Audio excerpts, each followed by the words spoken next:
लंकापोड़ी यात्रार मुख्य आकर्षण गंडा बध दशपल्ला ऐतिहासिक विश्व प्रसिद्ध लंकापोड़ी यात्रार अन्य एक मुख्य आकर्षण होछि गंडा बध। महावीर मंदिर ठारू प्राय 1.5 किलोमीटर दूर दुर्गा बजार स्थित नेताजी पड़िया ठारे अभिनीत हेउछि।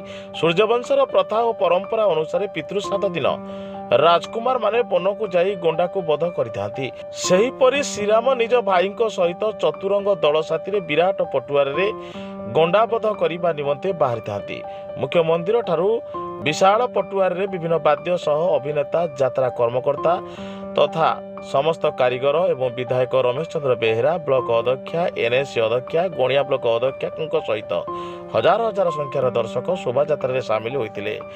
222 वर्षर भारत प्रसिद्ध ऐतिहासिक यात्रा जोटा कि 17 तारिख आरंभ हो 30 तारिख दिन यह सर लंकापोड़ी जोटा कि आम मंगल राति बुधवार हम जोटा कि गवर्नमेंटर समस्त सदस्य मैंने सहयोग कर सभापति भाव रमेशचंद्र बेहेरा विधायक महाशय अच्छा प्रभु श्रीराम राज्य हूँ गंडाबध सूर्यवंशी राज्यर गोटे इतिहास अच्छी जोटा कि पितृपुरुष को श्राद्ध उद्देश्य रजा मैंने आज गंडाबध करते जोटा कि प्रभु रामचंद्र तीन भाई सहित आसिकी सफर इे पहुँची जोटा कि गंडाबध करेंगे जोटा आज बहुत उत्सव मुखरित सफरी नगर आउ भावी समस्त उत्साहित उल्लासित हो उत्सव को पालन करें।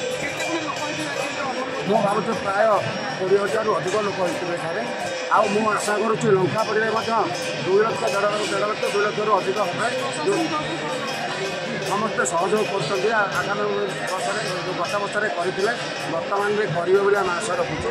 आउ एसपी महाशय कलेक्टर महाशय समस्ते भी आमको सहयोग कर दशपल्ला पुलिस स्टेशन समस्त सरकारी कर्मचारी समस्त अनुष्ठान कर्मकर्ता मैंने समस्ते सहयोग कर।